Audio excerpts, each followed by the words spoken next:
दोस्तों, मार्स और जुपिटर के दरमियान एक एस्ट्रॉइड बेल्ट मौजूद है जो जमीन से 180 मिलियन किलोमीटर दूर है।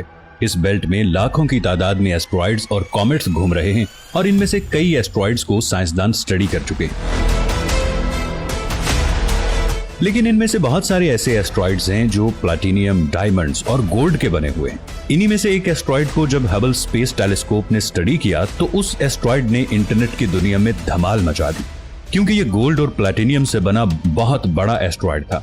इसका साइज 200 किलोमीटर है। इसकी वैल्यू जमीन पर मौजूद दुनिया के सभी मुल्कों की करेंसी और जमीन के अंदर मौजूद गोल्ड, डायमंड और हर तरह के मेटल से ज्यादा थी। यानी इसकी वैल्यू 10,000 क्वाड्रिलियन डॉलर्स है। ये वैल्यू इतनी ज्यादा है जिसका अंदाजा आप इस बात से लगा सकते हैं कि 1 क्वाड्रिलियन 1000 ट्रिलियन के बराबर होता है और 1 ट्रिलियन 1000 बिलियन के बराबर। ये इतना पैसा है कि अगर इसे दुनिया में मौजूद तमाम इंसानों में तकसीम किया जाए तो हर आदमी को 9,300 करोड़ डॉलर्स मिलेंगे। मुझे उम्मीद है ये सुनकर आपका दिमाग हिल गया होगा और आप सोच रहे होंगे कि जल्द से जल्द ये एस्ट्रॉइड जमीन पर गिर जाए और मैं इसे सबसे पहले उठा लूं।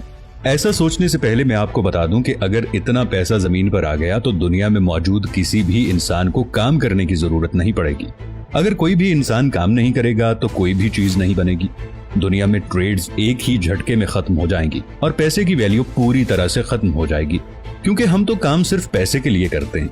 जब हर इंसान के पास 9,300 करोड़ डॉलर्स होंगे तो किसी को काम करने की जरूरत क्या होगी। लेकिन फर्ज कर लेते हैं कि इतना पैसा आने के बावजूद भी इसकी वैल्यू बरकरार रहती है, तो क्या हम इतने बड़े एस्ट्रॉइड को जमीन पर ला पाएंगे और क्या ये जमीन पर खुद ब खुद गिरेगा? इस एस्ट्रॉइड को पहली बार 17 मार्च 1852 में एक इटालियन साइंसदान एनाबेले डी गैस्परिस ने फाइंड किया था, जिसने इसका नाम साइके रखा।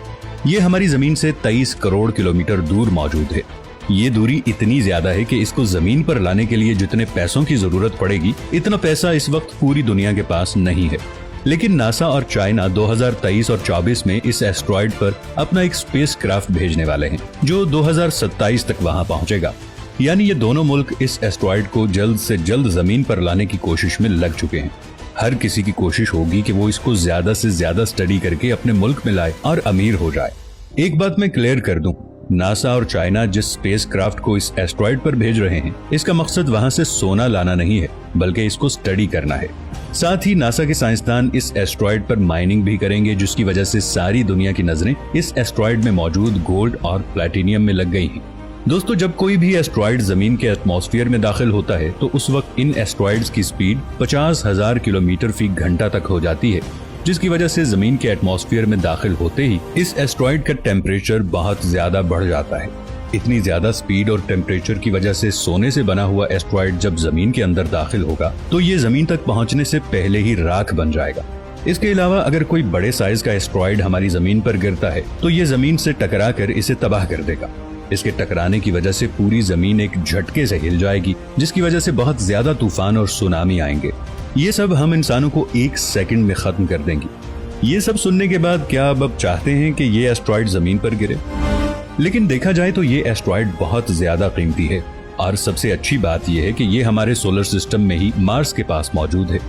अगर हमें इसे हासिल करना है तो चाइना और नासा को एस्ट्रॉइड माइनिंग की टेक्नोलॉजी पर काम करना होगा, जिसकी मदद से हम इस एस्ट्रॉइड पर मौजूद सोने को जमीन पर ला सकते हैं। इस एस्ट्रॉइड के अलावा कुछ दिन पहले एक और एस्ट्रॉइड जमीन के बहुत ज्यादा करीब से गुजरा, जिस पर 5.4 ट्रिलियन डॉलर से ज्यादा का सोना मौजूद था। इस एस्ट्रॉइड को इंटरनेशनल स्पेस स्टेशन में मौजूद साइंसदानों ने भी देखा। अगर ऐसा ही कोई एस्ट्रॉइड जमीन के पास आकर इसकी ग्रेविटी के जरिए इसके गिर्द घूमने लगे तो हम इस पर जाकर आसानी के साथ सोने को जमीन पर ला सकते हैं। इसके अलावा मैं आपको एक ऐसे एस्ट्रॉइड के बारे में बताता हूं जो आज से हजारों साल पहले जमीन पर गिरा था। इसे 1920 में नमीबिया में फाइंड किया गया था। साइंसदानों के मुताबिक ये आज से 80,000 साल पहले हमारी जमीन पर गिरा था और उस वक्त उसने बहुत ज्यादा तबाही मचाई थी। इसका वजन 66 टन है और ये लोहे का बना हुआ है। इसका नाम होबा मेटेराइट है, जिसका मतलब गिफ्ट है। एक स्टडी के मुताबिक ये मेटेराइट बहुत ज्यादा दूरी से जमीन पर आया होगा और ऐसे ही और भी बहुत सारे एस्ट्रॉइड हमारी जमीन पर आते रहते हैं। इन एस्ट्रॉइड से हमारी जमीन पर तबाही होती है, लेकिन ये बात भी हमें याद रखनी चाहिए कि इन्हीं एस्ट्रॉइड्स की वजह से हमारी जमीन पर पानी आया था, जिसके बाद जमीन पर जिंदगी का आगाज हुआ। इसके बाद हम बात करते हैं क्यूपर बेल्ट की। ये नेपच्यून से आगे जमीन से 50 एस्ट्रोनॉमिकल यूनिट दूर है।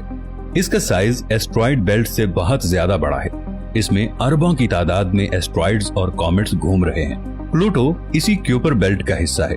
इसके अलावा 4 और डॉर्फ प्लैनेट्स हैं जो इसमें डिस्कवर हुए हैं, जिनके बारे में हमें पहले कभी नहीं पता था और हम सोच भी नहीं सकते थे कि कई ऑब्जेक्ट्स भी इसमें मौजूद हैं। इसमें भी बहुत सारे एस्ट्रॉइड्स हो सकते हैं जो सोने और डायमंड से बने हो सकते हैं, लेकिन ये बेल्ट सूरज से बहुत ज्यादा दूर मौजूद है, जिसकी वजह से सूरज की रोशनी बहुत कम इस पर पहुंच पाती है और हम इसमें मौजूद ऑब्जेक्ट्स को नहीं देख पाते। इससे आगे ओर्ट क्लाउड है, जिसका साइज क्यूपर बेल्ट से भी कई गुना ज्यादा बड़ा है। इसे जमीन की आखिरी बाउंड्री भी कहा जाता है। पानी जिस कॉमेट से जमीन पर आया था, साइंसदानों का कहना है कि हो सकता है वो ऑर्ट क्लाउड हो, क्योंकि ऑर्ट क्लाउड में बहुत बड़े बड़े बर्फ से बने हुए कॉमेट घूम रहे हैं। दोस्तों, आज हयातियाती साइंस बहुत तरक्की कर चुकी है, लेकिन अब भी इस बारे में तहकीक जारी है कि जमीन पर पानी कैसे आया। क्या जमीन पर हमसे पहले कोई मखलूक रिहाइश पजीर थी जिसने पानी बनाया, या इस सब के पीछे वजह कुछ और ही है? रिसर्चर्स के मुताबिक 3 अरब साल पहले जब जमीन को वजूद में आए हुए तकरीबन 1 अरब साल गुजर चुके थे और जमीन आहिस्ता आहिस्ता ठंडी हो रही थी, तो इस पर कीमियाई अमल के नतीजे में पानी वजूद में आया। साइंसदानों ने खला से जमीन पर गिरने वाले पत्थरों यानी एस्ट्रॉइड्स का भी मुशाहिदा किया कि आखिर ये पत्थर बने किस चीज के होते हैं। इनकी जांच से न सिर्फ हमें ये जमीन और बाकी सैयारों की हालत जार के बारे में बहुत सी मालूमात हासिल हुई, बल्कि ये भी पता चला कि इनमें पानी भी मौजूद है। क्योंकि उस वक्त तक साइंसदानों ने निजाम शमसी में जमीन के अलावा किसी और सैयारे पर पानी नहीं देखा था, लिहाजा इस दरियाफ्त पर वो बहुत हैरान हो गए। साइंसदानों ने तहकीक से ये भी पता चलाया कि जमीन के बनने के फौरन बाद जमीन पर कई सालों तक इन एस्ट्रॉइड्स की बारिश होती रही और ऐन मुमकिन है कि ये एस्ट्रॉइड्स अपने साथ पानी जमीन पर लाए हों। बहरहाल इन दोनों नजरियों में से किसी एक को भी गलत नहीं कहा जा सकता, क्योंकि दोनों ही दलाइल से साबित हैं। एक नजरिया ये भी है कि वो जानदार जिनकी मरकजी खुराक ऑक्सीजन नहीं बल्कि हाइड्रोजन सल्फाइड थी, उनकी आबादी खत्म होने लगी। आहिस्ता आहिस्ता ऑक्सीजन गैस की वजह से कुर्राए अर्ज के गिर्द ओजोन की पट्टी बनने लगी। इसके साथ ही ऑक्सीजन मिट्टी में मौजूद दूसरी मादनियात से मिली और इस कीमियाई अमल के नतीजे में पानी का मॉलिक्यूल, जिसमें 2 एटम हाइड्रोजन और 1 एटम ऑक्सीजन का होता है, वजूद में आया। इस अमल को कीमियाई रिडक्शन कहते हैं। इस अमल से पानी भी तेजी से बनने लगा और जमीन पर मौजूद तमाम गड्ढे पानी से भर गए। अगर पानी की मिकदार को मापा जाए तो जमीन का 3/4 हिस्सा पानी है और इसका बड़ा हिस्सा समुद्री पानी पर मुश्तमिल है, जबकि सिर्फ 3% हिस्सा साफ पानी पर मुश्तमिल है। लेकिन यहाँ इस अमर की भी जरूरत है कि इस नेमत का बेदरेग इस्तेमाल न किया जाए। अगर पानी यूं ही इस्तेमाल किया जाता रहा तो माहिरीन के मुताबिक 2025 तक इस मुल्क में साफ पानी मयस्सर होना नामुमकिनात में से होगा। दोस्तों, वीडियो अच्छी लगी हो तो इसे लाइक और शेयर जरूर कीजिएगा। मिलेंगे नई वीडियो के साथ, तब तक के लिए अल्लाह निगहबान।